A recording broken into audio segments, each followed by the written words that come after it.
Malignant was directed by James Wan and stars Annabelle Wallis. That's good. That's right, Cam. This is, I loved this movie, first of all. Yeah. This is by far the most spoiler-sensitive new movie I've seen this year. Spoiler sensitive meaning? Meaning, if you haven't watched the movie, don't learn anything about it. Yeah. And I feel like post Game of Thrones, a lot of media, like mainstream media, became the spoilers will leak on Reddit halfway through production. Yeah. So how did we be as weird and twisty, and we give 3/4 of the actors fake endings? Yeah. We film fake endings. And things got so convoluted that they couldn't be spoiled in such an easy way, like X kills Y. You couldn't just say like a Snape kills Dumbledore kind of thing. Mm-hmm. Cam, spoiler. Not everyone has read that one. This movie is sensitive to that kind of bumper sticker twist spoiler. Okay. So if you haven't seen the movie, go watch it. I was going to say, I was trying to organize my notes like non-spoiler, spoiler. Yeah, no. There's not just... It's good. Go watch it. Yeah, then come back here. It's incredibly divisive from what I've seen online. It is. This is from people I like because I don't care about people's opinions if I don't like them. I only read the opinions I agree with. Well, I mean, there are a lot of people with worthless opinions. No, you're right. I'm tuned into a lot of horror people online, and even among them, this movie's been very divisive.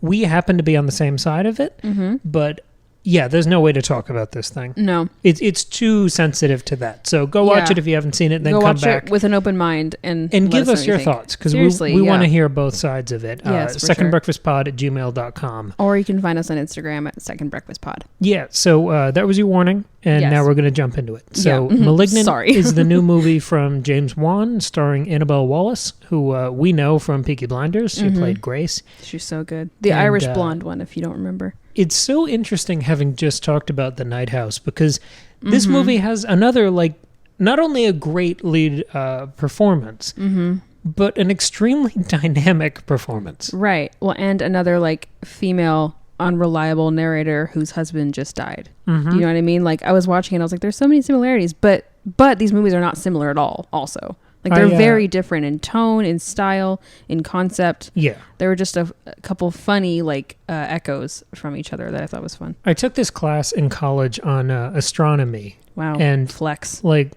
I got a C. I know. That's why I said it. And I was there. And like day one, we talked about the search for extraterrestrial life. And there was this formula for how they evaluate planets and atmospheres to see if life could exist there. That's very cool. And since then, I like that idea of breaking down like a billion complicated processes into just one equation. So this is my equation for Malignant. And this was how I started my notes. Oh, okay. Malignant is James Wan's version of Halloween by way of Sorcerer's Stone. Oh my God. You want me to explain? The number of Voldemort jokes we made while watching this movie, hilarious. You want me to explain? Yeah, okay. Please do. So here's the Halloween parallels. Strong connection between the protagonist and the villain. And there's a reveal later on that they have a family connection. Yes. And that the silent villain is her brother. I mean, silent for most of it. And it's a beautiful woman. I mean, she's not 17. With she's long hair. She's like 37, but yeah. With long hair. With long hair. Always done hair as well. Oh, which is kind of fun. And it also looked pretty 70s as well, the way they were having her style it. Yes. And her sister too, their hair was very 70s. And I know that's also just the trend right now. And I feel like she had turtlenecks a lot. A lot of turtlenecks. Right. Oh yeah, you could tell the Halloween influence is there. Yeah, it was very like Sharon Tate. Yeah. And she's in this spooky house. There was this big hospital climax, which of course is sort of the twist that transitions Halloween 1 into Halloween 2. It starts with that big Halloween scene. That's right. Hospital scene. Yeah. There's also a doctor who decades later, after treating the bad person, comes back as like a canary in the coal mine. Yeah. And we follow them for a bit. There's a knife-wielding slasher bad character. Yep. And the reveal of the opening shot of the movie is that the big bad killer is a child. And there's even a scene where a butcher knife is being held over a family member. Yes, that's right. In Halloween, of course. By a child. It was the child holding it over the No, that's the very sister. good. I didn't really think about that as much, but you're totally right. And the Sorcerer's Stone-ness of it is... it's taking that germ of Voldemort's in the back of Quirrell's head. for Gabriel, but you're expanding it so much here by making it a twin. Yeah. Other stuff we'll talk about later, but it's so expanded and grown out that I'm not making these comparisons at all to denigrate the movie or say that it's derivative or bad. Yeah, because it doesn't feel derivative at all. The one twist of making the Voldemort Quirrell pairing share a brain and not just a body is fascinating. Oh, that yeah. changes the whole thing. Right. Mm-hmm. And I love that it's almost been long enough from Sorcerer's Stone. What was that, 2001? Yeah. Something like that? Yeah. 1999? Or... No, the movie's 2001. Okay. Shouldn't have doubted myself. The book is 97. Yeah. I like that it's been long enough that we can play with those ideas without it just being, oh my God, they're doing a Harry Potter. Yeah, right. But yeah, no, I loved this thing. And I was, the Quirrell twist came out of nowhere. Yes. Like for me, I wasn't expecting it. Yeah. And it was... Because I was confused at first, because at the first it's a male child, but then you see Yeah. this adult woman. So I was like, well, how can she be him? And so, yeah. And it was so shocking because, I mean, anytime you swerve into body horror, it's going to freak out an audience, which is always good in a horror movie. And James Wan is very good at body horror. And the faces freak. It looked like something out of Alien. Like the baby aliens in Alien, which was kind of the most mainstream body horror movie. Yeah. Maybe The Fly, but probably Alien's bigger than The Fly. Yeah, also reminded me of a Dementor a bit. So there's that. Sure. Yeah. The thing that got me with the Gabriel reveal on the back of her head was his little arms. Yeah, I didn't like the little arms. They bothered me, and I was very so pleased when they were gross. cut off. Me too. I didn't like the tiny, because it's like the baby chicken wing Voldemort, you know, with his little arms. And I think there's an interesting... Like, you can't divorce this movie from James Wan. Like, he's one of the few horror directors, or modern horror directors, who's so big that he is a franchise. Yeah. And I will follow him to anything, and I have in the past. Yeah, if you don't pay attention to directors, James Wan did Saw, he did The Conjuring, like he's Insidious. a big, Yeah. he's a big guy. And then he took a break after Conjuring 2. That was his last big horror movie, and that was 2016. Then he did one of the Fast and the Furious sequels, and then he did Aquaman. Yes. Which I went to see opening day because I love James Wan. And it was... How was it? It was really fun. No. There's like half a frame of a shot of an octopus playing the drums underwater. Incredible. Also, it has not only Willem Dafoe in there for no reason, but Patrick Wilson is the main antagonist. Oh, odd. Because he's been in 35 other James Wan projects. I was going to say. So it's... I mean, I'll never it's see fun. it, but that's great. It's fun, and I was happy for him that he made $1 billion movie. I mean, good for him. He deserves it, so that's fine. This is the result of that success. Yes. With that studio, he then got leverage to make a horror movie. Yeah. And he's not working with Lee Winnell. This is just Which him. makes me a bit sad. But also, Lee Winnell did his own thing with Invisible Man. And, you know, so he's off doing his own It doesn't thing. seem acrimonious at all. I just like their partnership, and I want them Of to make course. movies together forever. Yeah, but I'm also... Because I don't like change. I'm also happy for Lee Winnell that he's now directing his own stuff, too. Yeah. And in many ways, this movie feels like... You know when bands have, like, dueling guitar solos? Sure. When they have two lead guitarists? This feels like an answer to The Invisible Man. Yeah. Because no, you're right. you go from abusive relationship to unseen villain to an unnerving, intimate reveal, and ultimately the woman is victorious at the end. Right. And I haven't seen Upgrade, Lee Winnell's movie Oh, that yeah. we've seen the trailer for 50 times, but you won't watch with me. Because it's sci-fi, Where- and I don't care about sci-fi. Right, but the idea is that the guy's body is like possessed by this Yeah. robot thing, and Yeah. then it uses his limbs, like it controls his limbs, so he's doing all these big matrixy fist fights, but he's not even in control of it, and it looks so strange and rigid. It reminded me a lot, just that scene from the trailer, it reminded me of the way Gabriel fights here. Sure. And the yeah. weird shot of every time, like, you could see the back of Gabriel's head, so the front of the head. The Voldemort And head. you could see Emily. Yeah. I guess, should we call her by her real name or a fake name? Or No, she's referred to as Maddie in the movie. Let's Okay, call yeah. her Maddie. Yeah, so you see Yeah. her, like, kind of numb Yeah. while these fights are going down. It just reminded me of that shot from Upgrade, but Sure. Okay. this really reminded me of Invisible Man in some nice ways. It did, but I think what separates it from something like Invisible Man, or even because one thought I had was I feel like a lot of horror movies now. I mean, well, I'll back up. This movie is pretty campy. and a lot of horror is campy. That's what's so fun about the genre. But I feel like a lot of horror movies now, especially ones that want to be really successful, are trying to like lean into the more serious horror, them almost like the art house thing, like Hereditary, or The Lighthouse or something like that. And they're afraid to be too campy, and so they take themselves very seriously, the way that Ari Aster takes himself very seriously. I mean, it's almost a meme online now, the like A24 dreary grief horror thing. Yes, right, which I love. Right. It's like one of my favorite things. And it's a great... And I just like that people are taking horror a bit more seriously than they have in the past, because it's a great genre. I mean, your favorite horror movie is Evil Dead. But I'm saying, I just mean in general, people are like, oh, this genre can actually say something important. And it's not just about, cutting off legs. Yeah, but the original Halloween is more rewatchable than no, I know. any modern like social commentary. I'm just horror. saying I like that the genre is expanding, is what I mean. Yeah. But like this movie wasn't afraid to lean into the campiness. Like, it was still really well done. Like, it wasn't bad. It wasn't a B movie. It wasn't, 47 meters down or something. Like, it was a... I haven't seen that. It's one of... I was just looking up, like, latest bad horror movies, and let's that compliment was one. This without making fun of it. But I'm saying... sorry. I'm just saying it wasn't bad. Like, it was every element of this is well done, but it is still campy. The dialogue's a little campy. The acting's pretty campy, especially at the beginning. Like, the first scene, I was like, I just had to readjust myself. I was like, oh, this is not what I thought it was going to be. This is a bit sillier than I was anticipating. But it all worked really well, and I liked that. It felt campy the way Halloween feels. The opening scene really set the tone for this movie, and there were moments of like Evil Dead camera work where it would be like an accelerated handheld shot. Yeah, tracking the eyesight of the villain. And the actors in that opening scene, in that like asylum kind of breakout sort of scene, they were sort of overacting. I mean, it was a dire situation, but it did feel over the top in a fun way.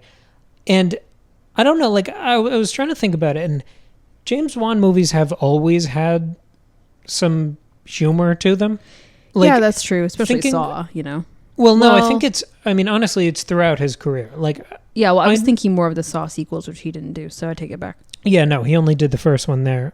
He was a producer on the rest, but I don't know how active that was. Yeah, right. There's always been humor in his movies. Like, when you finally see the demon in its lair in Insidious, it's listening to Tiptoe Through the Tulips.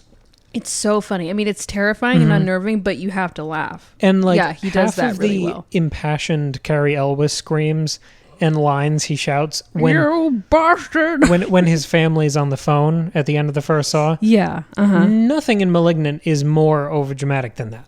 Sure. Nothing. Sure. Yeah. So this, like, there's a long history of these kind of flourishes. Yeah. It just feels like they're made more prominent here, and importantly, I agree with you. It's not a B movie, but it's also not one of these modern, let's see if we can make ourselves a cult classic midnight B movie like Sharknado. Like, yes, there's it's nothing, not trying to do that either. The movie never winks. The characters, the actors never wink at the screen. They're never making jokes. They're just doing goofy things extremely seriously. Like, it's the Adam West school of comedy, sort of. And I don't at all think this is a comedy. I just think it's over the top and fun. Yeah, it's leaning in and it's having a good time, and it's not taking itself too seriously, but it's not like trying to be anything, you know? There are the moments that are like so over the top but played so straight that become farcical. Like, it's more farce than comedy. It's just a different style of the same thing. Yeah. Like, when the sister parks the car exactly on the edge of the cliff. Yes, and you're like, what are you doing? And that's why. Like, everyone in the audience is thinking that. And the absurdity of her going to the abandoned asylum in the middle of the night. You're like, why would you do that? And nothing happens. Or the reveal that Maddie's adopted. That scene being like so dramatic. All the reaction shots with the sister. I mean, all of her acting, her face is so over, like, terrified, and like, but it's believable. It's not like it's not bad. And it's so, like... It's just not subtle the way that, like, the Night House was. But those scenes are so funny because they demand a reaction. Like, everyone sitting on the couch at home, because this movie's on HBO Max, everyone watching this is going to say, why would you park right there on the edge of the cliff? Yeah. I was looking at a trailer online on YouTube, and one of the comments was like, scariest part of the movie was the cliff park. Like, why? And right, like, those things, when you're not trying to become a meme or a reaction gif like all modern sitcoms are, you can do it organically. Like, the movie is rewatchable because it's not doing that, like, tiredly self-aware Deadpool thing at us. Yeah. It just was fun. Yeah. And the reason I kind of walked through Juan's discography there, filmography, sorry. Yeah. Too many records. Going through huge studio movies with a billion cooks in the kitchen, Fast and the Furious and Aquaman and big franchise things. Like, his MO is to create a franchise and leave. So he's not used to doing things hugely tied into a universe like that. This felt like him breaking loose of that and going back to his roots to do something different, but also very tied into the other stuff he's done. Sure. Yeah. No, you're right. Like, if anything, it had the indie scrappiness I love from him. Right. But there was still a nice big budget that allowed him to do a lot of cool things. Oh, totally. You know what I mean? There are moments of, like, low budget Saw vibes, like those really cropped outdoor shots with the cop cars where you can tell, like, things have to be on a small scale here. Sure, yeah. I appreciate those. Well, and even a lot of the, like, the effects, though, were so, you could tell, like, well, I don't know. I mean, the effects seem like they required a large budget, but I couldn't tell if they were practical or digital. Like those, especially the effects when she's, like, transitioning from her house into, like, the house of someone who's about to be murdered. Oh, that had to be CG. But, like, parts of it, yes. Melting. But I feel like a lot of the camera work and light changing and set changing, like, a lot of that felt like it could have been practical, which does require a lot of, like, money. And like, he's able to do those cool things as well, like creative, like the scrappiness of it being creative, but he just has it on a bigger scale. It can make it look really impressive. And, like, the creature design the creature design was great for Gabriel. Oh yeah. But something about the way the light reflected off his weird ass little face, it looked practical. Yes, I could tell that was a, like, mask. It kind of looked like Babadook. Those shots at the end when you kind of see it more. And I know Babadook was all in camera, all of the effects. And just the light bounces differently when it's practical. I don't know. There was something real about this. Yeah, because, like, there were definitely shots, like, of, like, combat, especially towards the end when Gabriel's, like, killing all the cops. Like, you could tell it was CG. Yeah, sure. But, like so, like, the CG shots really stood out for me, but the ones that feel really real are often practical, and so I felt like that's what was happening when we were transitioning into different places in her mind, which was cool. It's weird. You know how expectations can kind of ruin a new project? Yeah. Like a new, I don't know, Fincher for you or Tarantino or something like that. Yeah. You're holding it to a high standard where you go in really wanting to enjoy it, which I guess can make you charitable for about 10 minutes. Yeah. But you're holding it next to, well, Zodiac is my favorite movie ever. So if this isn't good, then, you know. Yeah. James Wan, I realize that this is the first new James Wan horror thing I've ever seen with you. Yeah, right. Because you had seen, like, every James Wan movie I've seen, you had already seen it. Yeah, and I rewatched them all with you. Yeah, so we'd never seen a new one together for the first time. It was very exciting.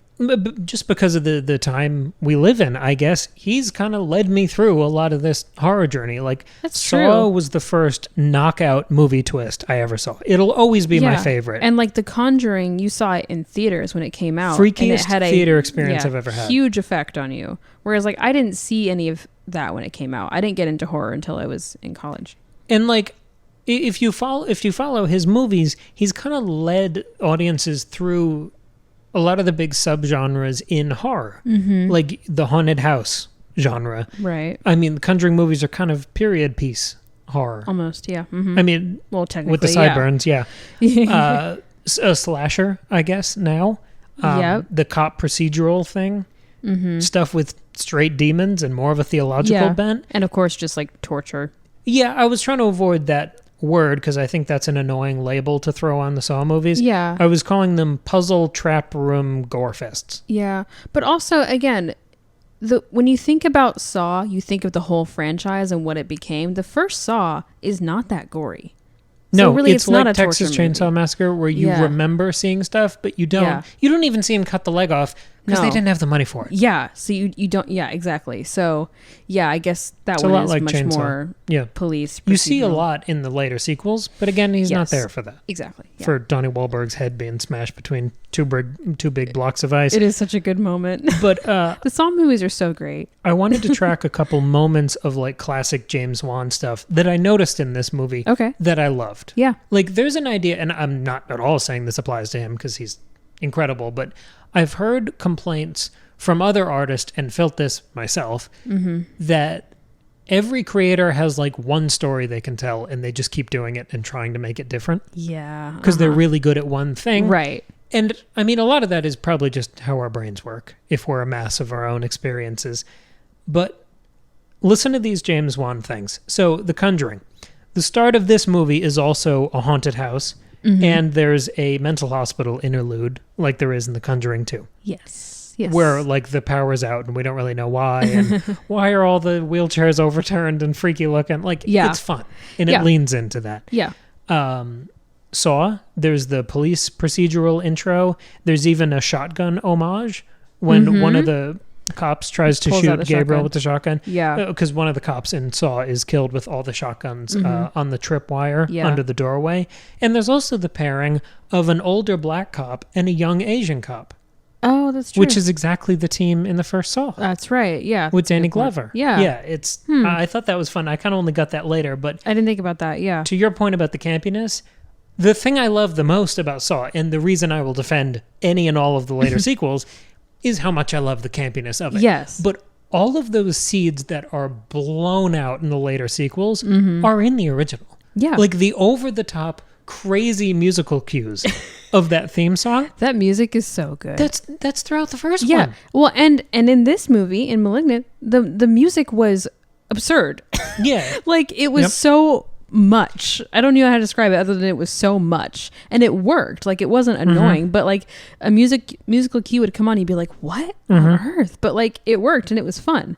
So exactly, There yeah. are a couple moments of Insidious too, which is also goofy. I mean, like one of the similarities between that franchise and this movie is the seance circles Yeah. that you get. Yeah. And it's even goofier in Insidious because they're all wearing like Cold War gas masks, which is very silly. And you have this team of two investigators in these little like Men in Black suits who help out. There's goofiness in all of his movies. Yes. There's a conceit of breaking into people's minds to gain important exposition. Yes. Again, like a fun workaround for that squinting at a laptop thing we made fun of that the Night House Yeah. also dodged. Although this one does it with the videotapes, but yeah. But like Sinister, they make those freaky and they make them tie in really yes, well. they're part of they add to the experience. Yeah. The other Insidious thing is when the cop is chasing Gabriel and they go into that warehouse. Yeah. All of the fog, the Yes. like crazy An fog absurd machine, amount all- of fog. Yeah. It was so much. an ocean of fog. Yes, and it was great. I loved it. And when you go into the further in Insidious, it's like a fog world with lanterns and a red door. Yeah. Which is amazing and memorable and stylized. Yes.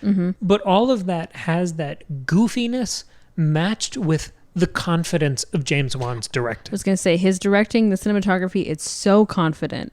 It just it's punchy, it's in your face, and it goes for it. It's not trying to hold back. It's very fun. He's very confident with his zooms and the way he frames jump scares. Like it's very Yeah. good. And even that tiptoe through the tulips thing, when you see the lipstick demon in Insidious in its lair, finally in hell, like grinding its nails on a weird little machine. It's awesome.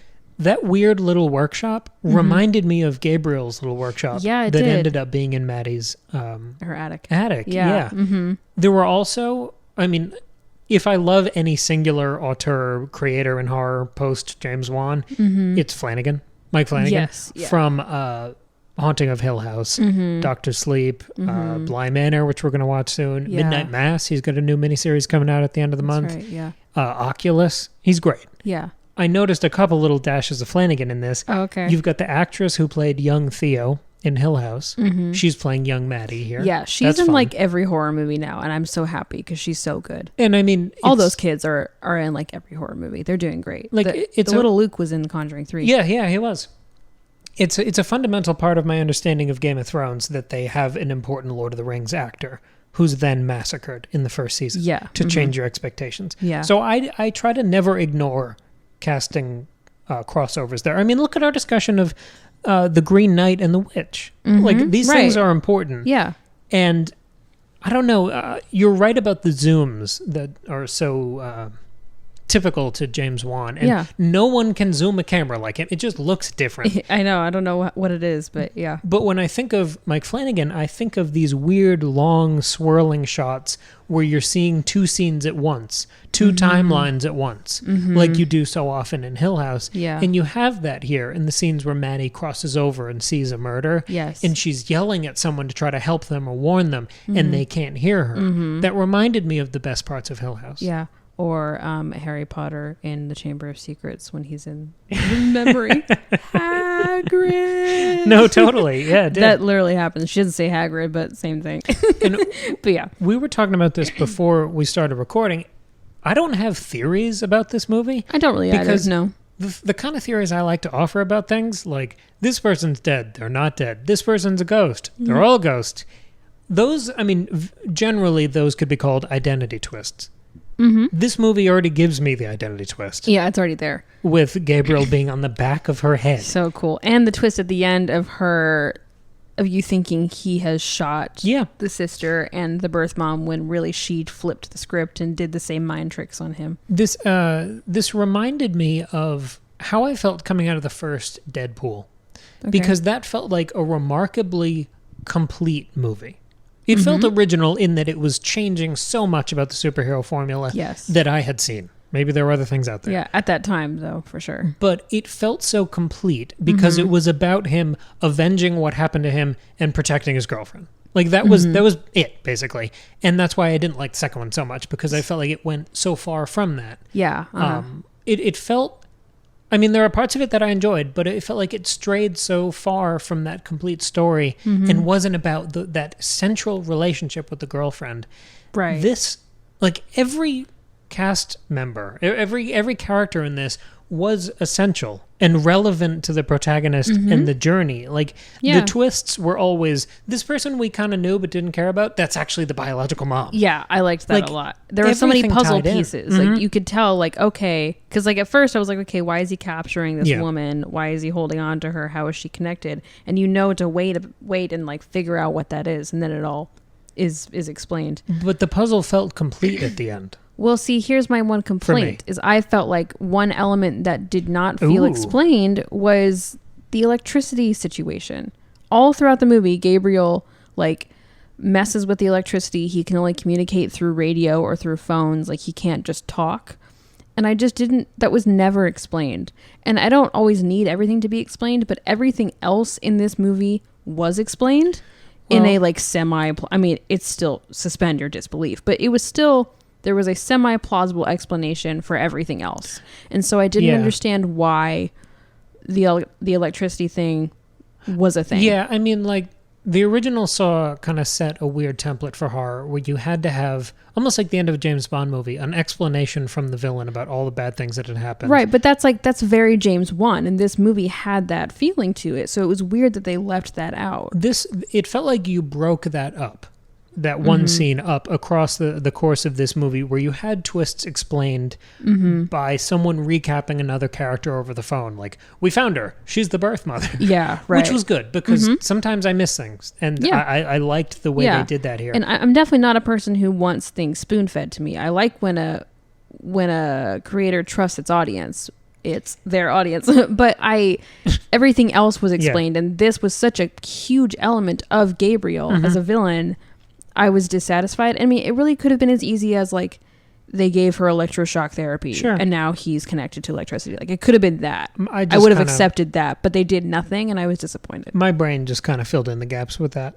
You're right that it wasn't explained, but it didn't bother me. I just think, I mean, they literally could have just had as a scene where we flash back and see them doing electroshock therapy. Yeah, I would have been, like, satisfied. You could leave that as the hook for a sequel.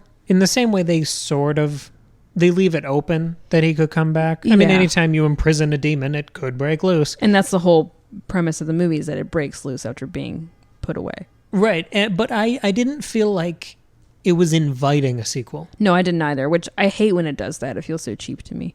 And I would be okay with more because I like everyone involved and I'd be glad for them to get more work. Yeah. But I'm so happy that this movie felt so complete. Me too. I have another question. So Maddie, at the end, like, it was Gabriel, and like, he's been controlled. He's back in her brain for who knows how long. Mm-hmm. How is Maddie not then charged with the murders? Yeah, I mean, I mean, all the cops are dead, but not all of them. And like, you know, it'd be very funny if at the end of the first Halloween, Dr. Loomis was charged with the murder of Michael Myers for shooting him off the balcony. Oh my God. But like, I mean, there's no way that the female cop, the one who was working with the dude, I don't know the names. No, me neither. There's no way she doesn't like go up to her. It's like, okay, it was you. We have all of the proof that it was you physically doing this. You're under arrest. Sure. Yeah. Like, I don't think she just went home and they lived happily ever after. Luckily, Maddie killed every single cop in the precinct, so there's no one left to arrest her. But I'm saying she didn't kill that one who was sliced open, or the one like evidence. I don't know titles. The one who had the glasses, like, she lived. Mm-hmm. So and maybe the guy lived too. I don't know. I'm just saying. I feel like maybe she does not get away with that. Sure. Because they're not going to be like, oh, it was the demon in your brain, so you're fine. Mm-hmm. I mean, at the very least, she would just be charged, or like she would be convicted. Sure. You know, she was insane, and then she's just goes to an institution. Most people who survive horror movies are going to have some legal trouble. Yes. Like that's maybe the moral of the story. And I'm not saying I wanted to see that. Yeah. I just think that it ended a bit too positively. I'm like, I feel like things are not going to go well for her. But like The Invisible Man, I was relieved for the lead that it ended on a note of maybe positivity after just a gauntlet. No, you're right. But yeah, I think the electricity thing has upset me so much because they hit it so hard. Mm-hmm. And so I was like expecting payoff for it, and then there wasn't any. Yeah. Like, all it did was it was creepy, and I wanted a bit more. Yeah. Yeah, that's all I have for my notes. It's weird. We're generally extremely positive about this movie, and I've seen a lot of not great. Positive. So yeah, I think people just weren't expecting the campiness, honestly. Which is weird, because if you look at his movies, it's there. But again, I think the trends in big horror movies now are that they're very serious and they take themselves very seriously. But he's never been that. I agree, but I think, well, I don't know. I wouldn't call The Conjuring campy. The Conjuring is a pretty serious movie. It has fun, but it's not as campy as this one. No, I mean more of his other projects. Okay, but The Conjuring is the most popular and the most successful, and so is the more successful franchise. Yeah, but it's so long ago, and I don't know. And this movie doesn't look like Saw at all. Like, you don't see a trailer for this and think, oh, it's going to be like Saw. You see it and you think, oh, it's going to be like The Conjuring. I thought it was going to be like Saw. Well, good for you. Because it was a non-franchise thing on a smaller scale. I'm just talking about people who engage with film on a more just like casual level than you, for example. Or like, oh, he did The Conjuring. I hope it's like The Conjuring. Like, and that's as far as people think about it. I think that's why a lot of people were disappointed. Yeah, I mean, it's hard because I didn't watch any trailers for this, so I don't really know how they pitched it. I mean, the trailer makes it look pretty serious. Okay. It makes it look like, oh, intense, freaky horror movie. Yeah, because that A24 thing sort of happened in the time between 2016 and now. Exactly. And so I think people saw this and thought it was going to be like that. The trailer is a bit misleading. I mean, the trailer makes it look good, and it was good, but not in the way I thought it was going to be. So I think that makes sense. Yeah. Although he is still leaning into, even though he's not making it that A24 thing, there is still a big trend in like themes about like family. I feel like that's very big in horror right now, and it has always been, like, especially with a family in a house, but just the family theme is obviously played with here, and he's leaning into that trend. But still, definitely, this is its own thing. It felt very different from anything I've ever seen. I really liked it. I have one more question. Okay. You're a twin. Mm-hmm.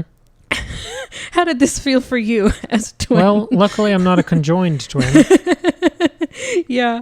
But do you feel, so you're twin, you have a twin, well, we call her brother Samron, but your sister. Yeah. Do you feel like you and she probably won't even listen to this one because she doesn't like horror. Seen the movie.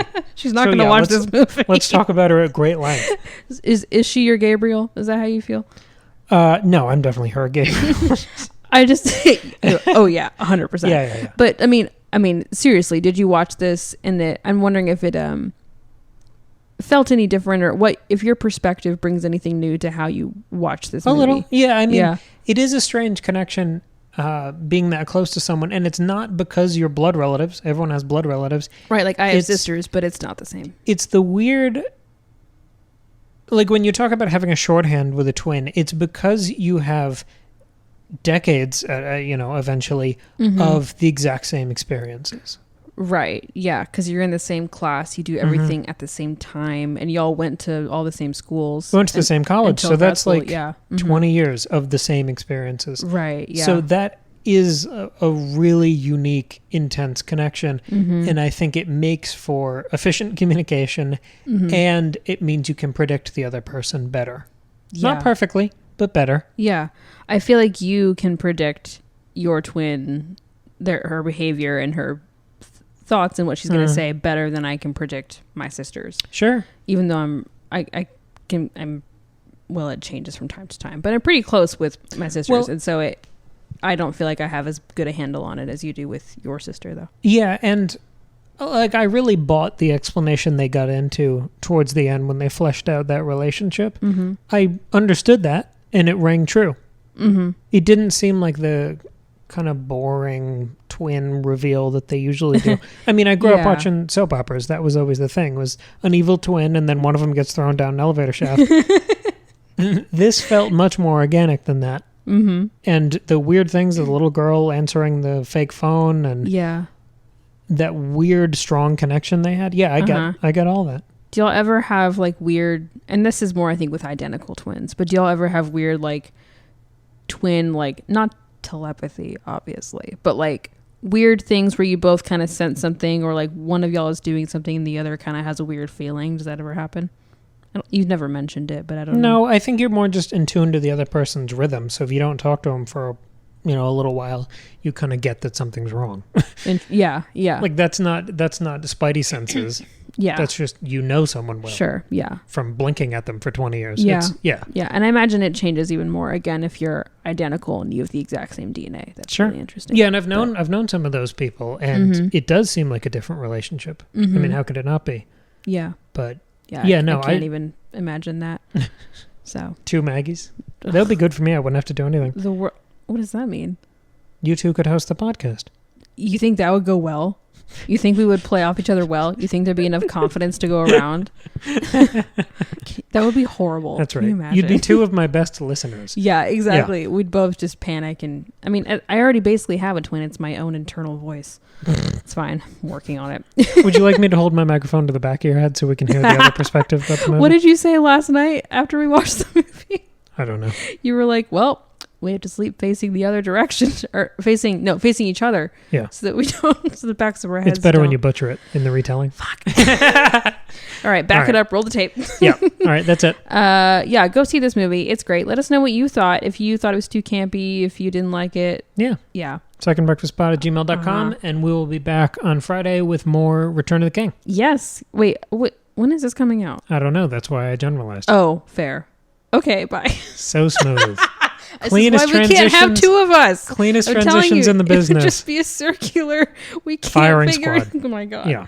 Okay. All right. Bye. Woof. Well, hello again and welcome back. We're doing something a little different this week because this movie is so divisive, and the segment you just heard, Maggie and I pretty much agreed that we liked it a lot. We wanted to get the other side of the coin. So we are bringing in our mutual oldest and best friend, who we've mentioned on the pod lately, Tristan Watson. And he is going to be our outside correspondent for opinions we don't already have. Tristan, welcome to the show. Thanks, Cam. I'm super excited to be here. I've been listening in for several months now, and I've been biding my time until I got my invite. Took you long enough. We're glad you're here. So yeah, you texted us about the movie before we even watched it, and you were I jumped the gun. You were otherwise engaged. I believe it's when you were sick, right? Yeah, and Yeah. you warned us a little before we went in, and I didn't know what to expect because I didn't watch the trailers. Did you look at any of the marketing? I mean, for the marketing that I saw was stuff that was on like Facebook or whatever, and it was nondescript. I mean, it was like every other generic horror film's like advertising. It was just they tease a couple of the jump scares, a couple of the some plot, but like other than that, I had no idea. Honestly, the biggest tip off that I had was just the cover art for the film, which is great. Tell you pretty much anything. Right. Well, and the James Wan name on there also does a lot for it. Sure. Right. Yeah. Mm-hmm. That was the other thing that I had that I was like, okay, I'll watch this movie because he's making it. Yeah. And in our main discussion, we walked through a lot of the moments that I thought in past James Wan movies that kind of preempted this, especially the humor that obviously takes center stage here. He loves it. He loves like seeding that in his. Yes. I really like that when he does it. I mean, because it creates some sense of comfort that you kind of need occasionally. So I was definitely like looking forward to that kind of thing again. So what threw you about the movie, or what was your general impression of it? Well, honestly, I knew that I was not going to like the movie about 2 minutes in. Whenever the lady goes, or the doctor goes, "It's time to cut out the cancer." What the hell are you talking about? Honest to God, the person I was watching with, I was like, no, this isn't the actual movie. This has got to be some sort of like fake film within the movie that they're gonna like cut out of, and it's not going to have been real. Little did I know. It's honestly, it feels like that's what he was gonna do, and he was like, nah, fuck it. But I can do this. Well, yeah, I had a similar, like when we first started watching it, I was like, these lines are being delivered very poorly. But then we just kind of realized, no, this is just the style of the movie. It's campy. I wasn't anticipating the campiness. And I think once you accepted it, then it was fine. But especially because you were saying that you had like seen some of the marketing and stuff. And I think I pointed out in our main discussion, the marketing made it look a bit more serious than it is. Yes, absolutely. And so when you see that first scene with the over dramatic line delivery, you're like, oh, what? But I just got used to it. I appreciate that the first scene was so jarring and campy because it felt like everyone was overacting, almost like the camera was overacting with them. Yes. Yeah. But I kind of knew what I was in for by that first scene. If it had been totally straight James Wan until we found out about Gabriel, I think that would have felt like people were kind of cheated or thrown. Yeah, I mean, like, if he was going to make that kind of movie, I understand why he felt the need to do that first. And I mean, just to sort of give everybody a heads up, it was going to be subversive. I just think that conceit in itself was just sort of jarring to me because I was like, I came in wanting to watch a James Wan film for what I know him to do. And like, as a visionary director, I mean, The Conjuring is easily, in my opinion, the best horror movie of the last 10 years. I really believe that. I know that you guys are super into The Witch and everything, and that's a great one as well. But I can't, in my brain, whenever I think of a horror movie, that's the standard that I'm holding him up to right now. Fair. Yeah. And this immediately, minute 3 was like, nope, this ain't, this is not it. And so I'll say, like first of all, positives.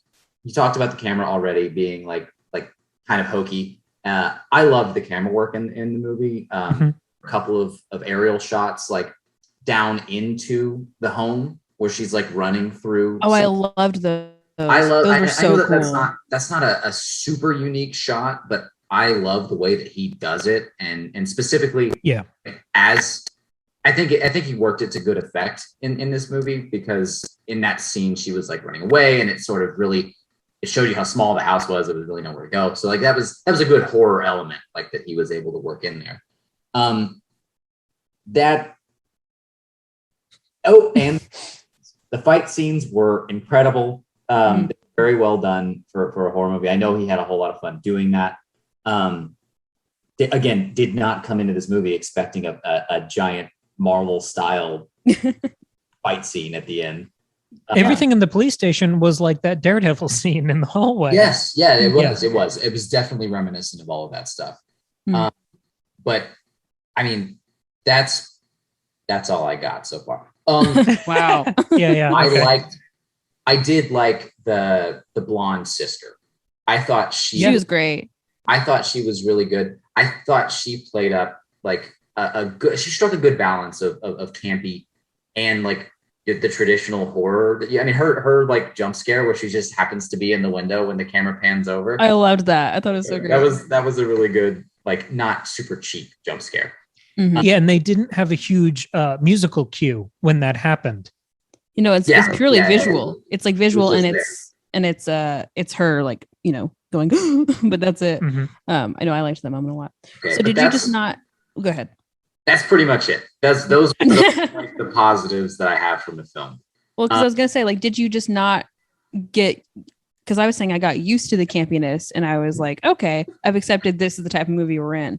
Did you just have a hard time accepting that, or? I think the thing that I could not get past was just how bad the acting was. Like, I know it was supposed to be campy. I know it was supposed to do that. And I know it's like really freaking hard to like play that role where you're like serious in the universe. The movie is sort of an inside joke, but you don't know that, and you have to like play with what you're given. Mm-hmm. Like, and from scene one, right, where I'm sorry, the first actual scene outside of the weird prologue. Prologue. Whenever she's talking to her abusive boyfriend or whatever. Yes. Yeah. Mm-hmm. That dialogue was delivered awfully. Like that whole scene was delivered so poorly, and like it was contrite. Like it was contrite. It was. I understand that you got to get the plot going super fast, but like I did not believe that he was going to be anything more important than the angry, abusive husband. Turns out I was fair. Yeah, he died 3 minutes later. Right. Yeah. Mm-hmm. Was into that. Didn't feel bad at all. But that's fair. I don't know. Even the main character, right? I feel like she wasn't. I don't know if there was a lot to work with because she was just supposed to be kind of like just scared and like being pulled along. But yeah, I mean, this definitely wasn't a character movie. Yeah, like it was more about the concept and like executing the concept over like making an interesting character. I mean, I thought she did a good job, and I liked following her. But yeah, she wasn't like a super fast. Like her one thing was, I want a blood connection, and that was about it. But I didn't mind it. Again, I think it was about like, what do I want out of this movie? Also, the actress did such a cool job during the Gabriel fight scenes. Like physically, she did an amazing job. I thought about that the entire time. I was like, Jesus. That, I mean, even like she's doing weird stuff, and you know that it's hard to actually like pull off in filming. So I thought that was really good. Like I said, the action sequences were very good. And here's my hot take of the film. This was an attempt at making like a weird pseudo horror film superhero hybrid movie. Sorry. I mean, that's just what it felt like, right? Because obviously at the end it's revealed that she has these weird powers that are like both psychic and like super strength. Mm-hmm. There's the chase scene where she's super acrobatic, off of the fire escapes and everything. Like the when she breaks down the trophy and turns it into a sword. Yes. So cool. Like, I thought that was kind of cool, but in the moment, this is pretty early on when you're like, what is this movie going to be about? And you get this weird, like, zoomed in close up of this, or a montage scene of him making the dagger. Yeah. Zoomed in close up, like, boom, this is the weapon. If that could have easily been like Mjolnir, right? Exactly. Yeah.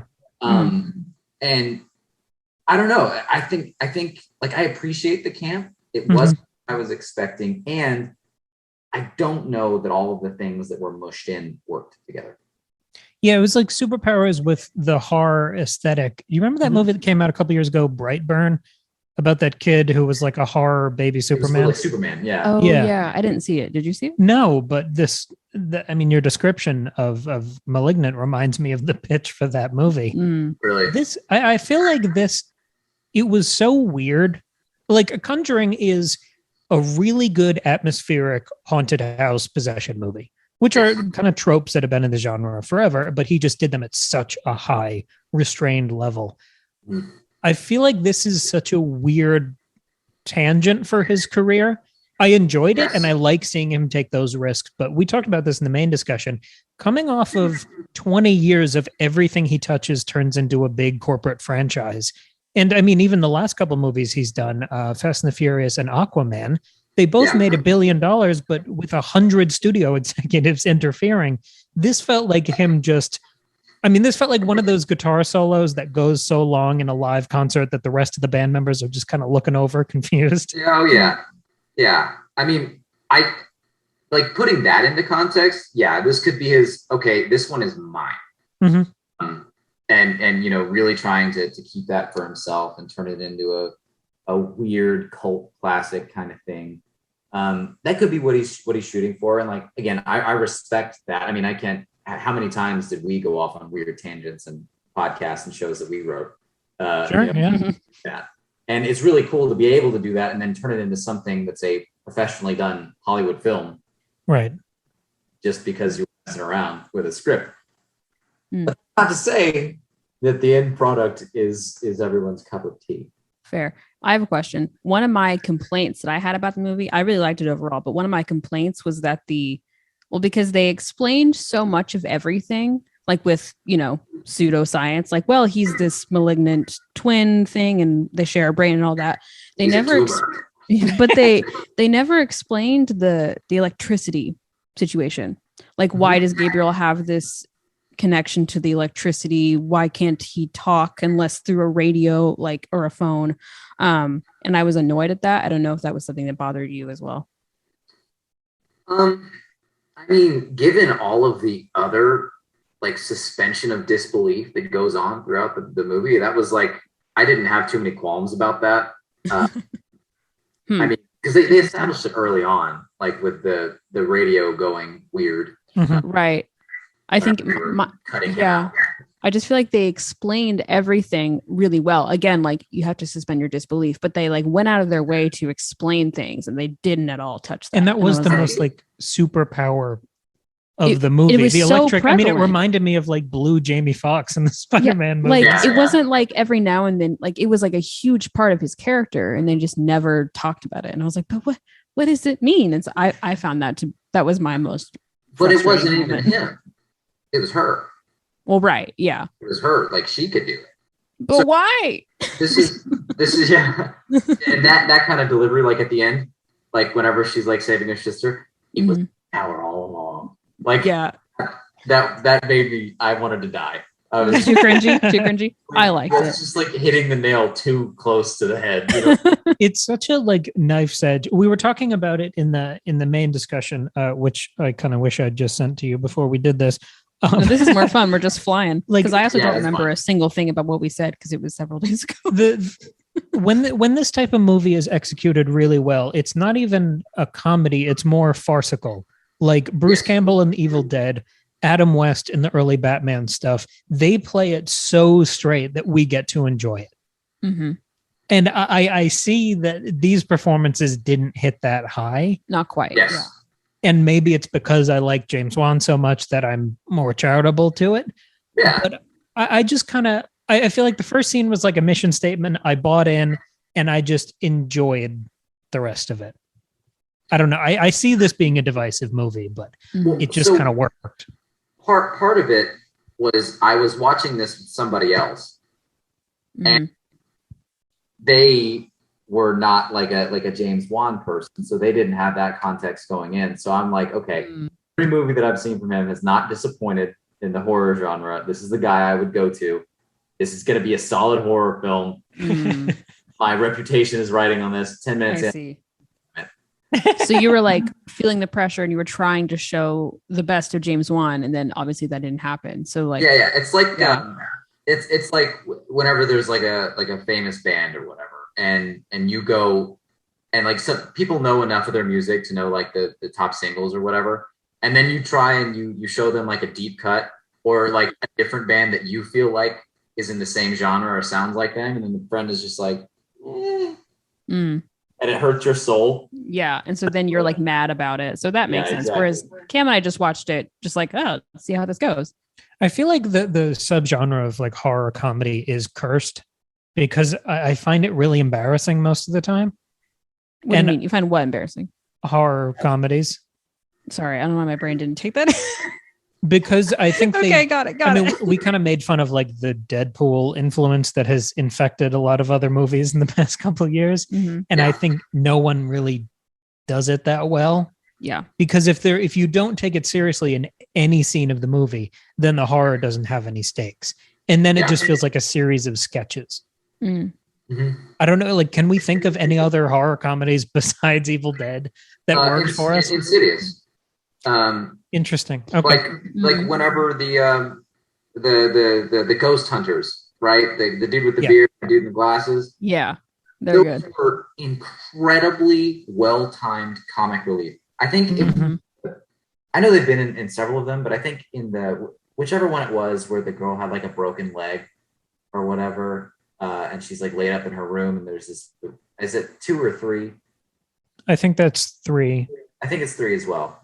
But they had been established in the universe before then, and they're not mentioned until like halfway through the movie. Whenever there's the obligatory montage of like, oh hey, here's what's going on, and then they bring them in. But like prior to that, it was just a lot of just slow burn anxiety about her being there alone in the room, and you got close-ups and zoom ins and like weird noises, and you're like, Jesus, you're sort of frayed by that time, and then they the screen and you're like, oh my god, okay, I can breathe for a second, and then they subvert that later by your comedic relief being there while there's scary stuff going on, and you're like, okay, that's not safe anymore. But it was nice whenever they still a good presence, you know what I mean? Right. Yeah, no, that's fair. Yeah, I feel like that's not quite the same here, the humor in here, because it's not like there are big funny moments that feel like comic relief. It's just overall it's a bit campy, and that's funny. But the funniest moments of this movie for me were extremely understated, and almost none of them were dialogue based. When the sister parks on the edge of the cliff. Yeah. Like that was so effective. Yeah, because it's so absurd. And her going to the abandoned mental hospital in the middle of the night. We talked about this in our main discussion. Why did nothing bad happen? Because it already did in the second Conjuring movie when they went to the abandoned mental hospital. Didn't need to. But like, so I guess that's one of the main issues that I have. It's like subversion at every corner for subversion's sake. It felt like, like just because he could. No, that's fair. You weren't smiling. That's not entirely fair of me to say, but it was more than there needed. When you saw the Gabriel reveal and you saw the back of the head and the weird little face and the little arms coming out, the little arms before they chopped him off, like I know you were smiling when they did that. Oh my god! I mean, probably about 2/3 of the way through the movie, when they're in lesbian prison and she's getting beat up or whatever, and like that's whenever I was like, oh, all right. Wait, I'm sorry. We need to preface that we used to watch Orange is the New Black together, and we called it lesbian prison. I just feel like people need to understand where that comes there's from. Some context there. Okay. Sorry, continue. It's a deep cut. Yeah. But yeah, so I mean, that scene was obviously just outrageous by itself. But I loved it. I thought it was so great. But like, it was at that point that I was like, all right, we're just gonna sit back and watch what happens now. You're right. Like it was fun to like see all of that stuff. Now after that, like whenever she gets back, she and Gabriel, I guess, get back to her mother who's in the hospital. Mm-hmm. I don't wish she killed the sister. Yeah, it was a bit of a cop-out to just be like, JK, I didn't kill you. Yeah, but also she had killed literally everyone else, so I guess someone has to survive. We were just talking about how many subversions there were, and that too far? You couldn't subvert that one? See, but then if she kills her sister, then what does she have to live for? I guess she's got her birth I mother. mean, who cares? I like when horror movies end with a blowout and everyone dead. Yeah, and it ended cheerfully, even though it's like she's obviously going to be arrested. Like, did this, to go back to the James Wan franchise thing, this movie to me felt extremely complete. Like, I don't think there was any sequel begging at the end. Oh, yeah. I absolutely agree with that. So you should have killed the sister. It was a full circle. Yeah. She could have just killed the sister. I mean, you could have killed everyone and then just had a fun fade into that like musical cue that they kept teasing. Well, hold on. All right.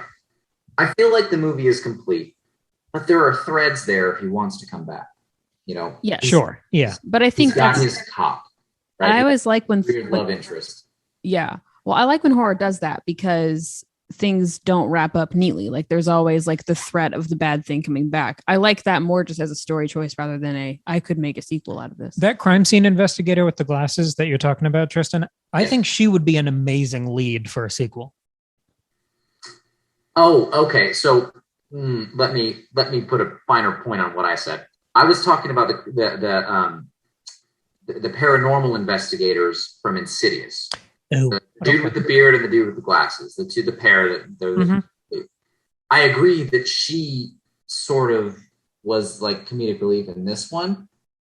She was one of the worst offenders as far as goes, and is one of the like.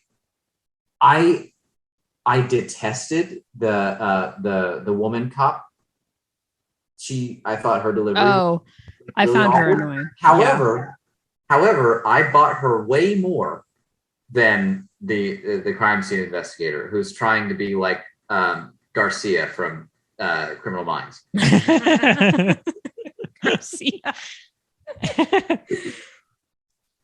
Yeah, I don't know. Like, I really the character you're talking about from the guy with the glasses from Insidious. I think his name is Specs, and I know that would be on brand. And that's Lee Winnell, who wrote all the Insidious movies. And I think he's like quietly the MVP of the first Saw movie too. Oh yeah, he's great. I really enjoy his acting. He's very good. He's very good. I wish he'd been in this, like even as a little cameo. I think that would have been fun. I'm glad he wasn't because he outperformed everybody, and it would have. I think it would have been bad for him. I don't know. He can be campy. He's almost a little campy as Adam in Saw. I feel like if James Wan goes to a studio and says, I have a new idea for a gritty, procedural, freaky horror serial killer movie, they're all going to say yes and throw all the money in the world at him. The fact that he made this like total curveball that's going to upset exactly half the people who see it on the backs of making Aquaman $1 billion franchise. Yeah. Like, looking at the road less traveled, if you compare this to Spiral that came out a couple months ago, which would be him going back to what he does best and, you know, the safe like franchise thing, I am glad he did this because I was excited to see Spiral too, but it didn't, I don't know. Yeah. I wasn't thinking about it 3 days later, and I am with this for better or for worse. Yeah. I mean, at the very least, like, yes, I'm still thinking about it a week later. And did you guys, I don't know if you guys talked about this already, but like, obviously like the camp plays up just a bunch of old horror vibes that I guess at the time weren't trying to be campy. It felt like there were a lot of like 80s retreads. Especially from the beginning, like look at Stranger Things, right? That could easily, that sort of vibe that was set up there that he's seen in that show. Well, and it's in there in the aesthetics too, with all the neon like blue and red light that's constantly everywhere. So I feel like that's there. Yeah, so it was like that 80s vibe mixed with like more modern I guess like subversions and along with like the superhero-ness that y'all talked about. It felt like the next step after the Conjuring movies, which were each sort of period pieces from like 70s into the 80s, and this was more of a 90s vibe. But I mean, in the same way Spiral didn't leave much of an impression after a couple days, Conjuring 3 didn't do that much for me. Like, I haven't seen Conjuring 3. Yeah, we saw it together. Oh god, yeah, the one that just came out. Yeah, sorry, the one that just came out. Yeah, that one was bad. I hate But like that. the fact that James Wan never went back to Saw after the first one, he just sets it up and steps away. He was in college. And he abandoned the thing after it became a once-in-a-lifetime success. I know he stayed on as like a producer, but the fact that he stuck to it that much to move on from things once he didn't feel it anymore. If you look at Insidious 1 and 2, like 2 is an exact counterpart to the first one. Together they make like a full picture. And the second Conjuring felt like the first one was really good. Now let me throw everything in the kitchen sink at it. I think 2 is probably his best horror movie.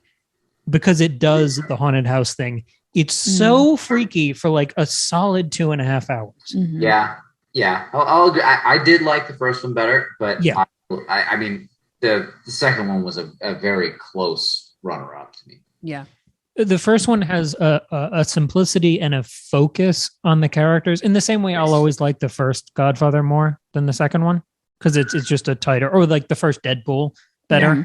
It's just more about the characters we care about. But when he did the second Conjuring and then he moved away from horror, I felt like maybe this guy's done with horror because he's kind of done everything and mastered all of these subgenres. Yeah, like where do you go? I don't know. I mean, I don't see him ever going back to Conjuring, Saw, or Insidious at this point. And I wouldn't want probably not. I mean, he's making it pretty clear that, you know, he doesn't want to like overstay his welcome in one specific niche. You know, he's basically got all of the big air quotes like outlier genres that he's like roping in together, and he's like off the boxes, I think. Right. Well, it seems like good.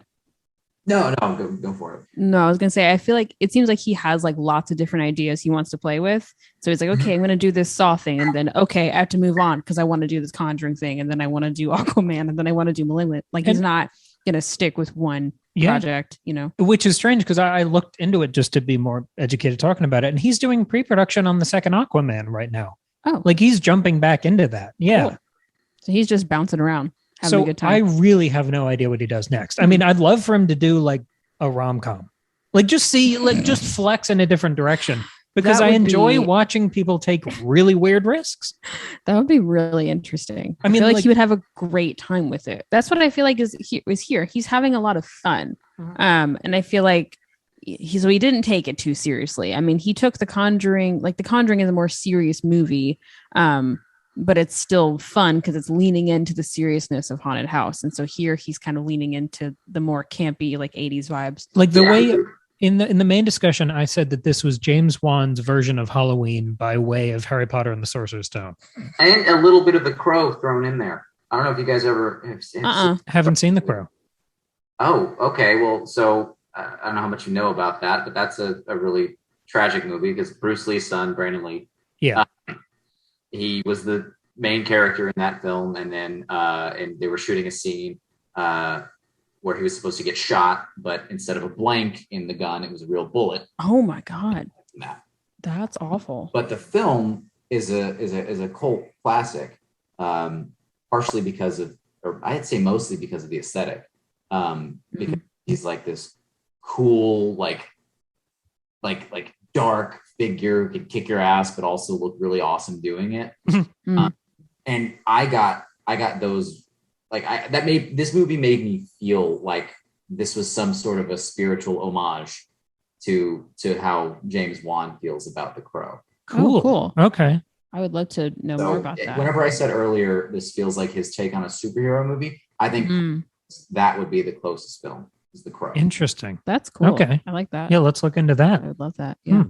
Very cool. Cool. Yeah, if we cover that, we'll have you back on. Yeah, definitely. I am a big Bruce Lee guy, and I hate that Air was, went out that way. It would have been really awesome to see where he went, but that's something. Oh, well, thank you for coming on. Yes, thank you. Yeah, no, this is great. Like I said, I felt like I needed to talk about the movie as soon as I was watching it because I didn't know what the hell to think. And clearly everyone agrees with me that they also, for the most part, don't really know what to think. So they just fall on one side or the other. I mean, you texted us at one point that you thought it didn't even feel like a horror movie. I did. And I stand I stand by that. I think it was like a horror light. There were elements, but it didn't feel like a horror movie. I mean, specifically like the first time that he kills, that we see him kill, it's the doctor, and maybe it's not the first time, but it's one of the first times we see him kill the doctor, and like he's in her house or whatever, and when he's stabbing her, there's something in the way. You don't see it, like going to town and like smashing her face in or whatever with the trophy, but you don't see the full picture. And then 20 minutes later, he's going to kill the orderly in that hotel, and he's sitting over the top of him. All of a sudden, you see the step. Yeah. Right? And so, like, I don't know. It was a weird mixed messaging for me, because it sort of sets the expectations like, oh, we're not going to go that far, and then they do. But then that's true. How effective is it really? Yeah. I don't know. He's not super consistent with how much violence he shows. One of my favorite things following musicians, because I like to really dig into musicians when they have a longer career, like Black Sabbath. I've known you for over 10 years. Exactly. But I think when there's an album that comes out that's like a totally new direction, if you go to the previous album, there's always one song that indicates the coming. You can like trace it back to, yeah. So do you think James Wan does some more like huge $1 billion movies, and then he comes back and does a really weird thing with kind of the experience and confidence from this movie? If he is the visionary type of director that I think he is, and I know you guys think that he is, I mean, how could you not, right? I mean, I don't think there's got to be some like artistic integrity that you can't just sell your creative soul to $1 billion companies for forever. You've got to come back to things that sort of fulfill your creative needs. This was clearly that. This was, to me, this was a side project. I mean, if you're going to sandwich this in between doing two, multi-million-dollar or hundreds of $1 million Aquaman movies, this seems like a nice mental break and a time to like have fun and do. It's like the equivalent of if somebody plays Dungeons and Dragons, right? Sometimes people have a really long campaign and then they'll get tired, or someone might not be able to make it to a session. And so they'll do what's called a one shot, and they'll make new characters and they'll do this one story, and it's super punchy and they have a lot of fun. And then you can get back to the other stuff that like is your bread and butter later. And I think something like this can work in that way, because everyone talks about how there's nothing new in Hollywood anymore. And it certainly can't be argued that this is not new. It's a shame that it's met with like praise and criticism in equal measure, because you can't just scream, I want new things, and then whenever you see one, I hate it, I wish it was old stuff. But I don't know, I think we need him to keep doing this kind of thing, even though this wasn't for me. And he did feel, or it felt like he was having a really good time. Exactly. Yeah. Yes. There was joy woven through that film. And I'd much rather that than like a paint by the numbers Annabelle 5.